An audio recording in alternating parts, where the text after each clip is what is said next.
my ideal, I'm not a fan of unfinished things.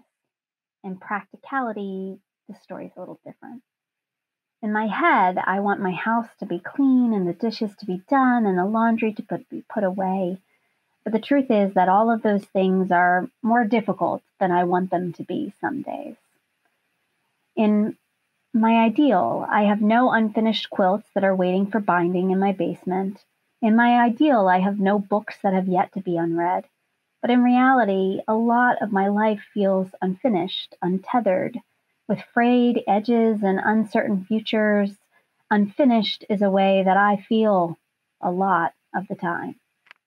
Unfinished is exactly how we find our scripture today. Here's what we know about the ending. Although there are lots of later manuscripts of Mark's Gospel that have alternative and longer endings, all of the earliest manuscripts end right here with an unfinished telling of the story of the resurrection. This means it's most likely where Mark, whoever wrote it the first time, wants his story to end, with a final sentence that's grammatically awkward, ending rather abruptly with a preposition, very unusual construct in Greek and in English.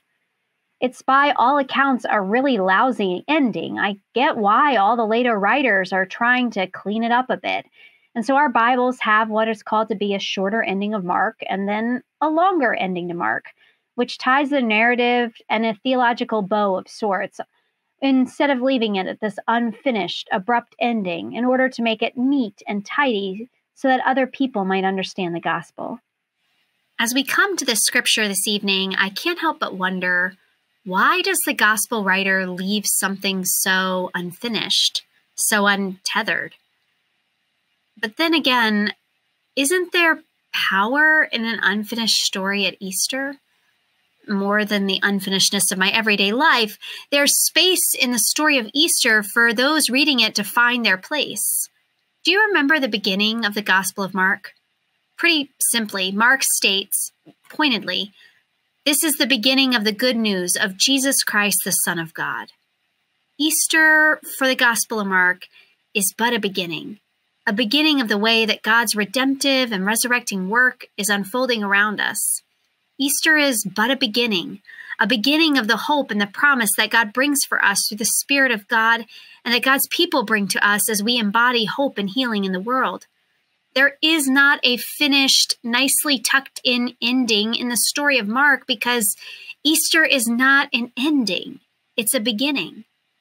And so this week, when you're tempted to tie up Easter in a bow and put away decorations and pack away eggs and shift to the next season, I wonder if there might be some power in letting the unfinishedness rest in our spirit, in seeing all of the unfinished places in our lives as places where God might still be at work, where the story might not be done yet. In the beginning, at least Mark made it clear that this was the story of God working, the story of good news. And because it is so unfinished, at least in the original in Mark, we're inspired to see that God is not done yet, that the story of God working in our lives and in the world is unfinished too. So this week, when you're surrounded by so many things that are unfinished, instead of letting them overwhelm you, may they inspire you to remember that God is not done yet.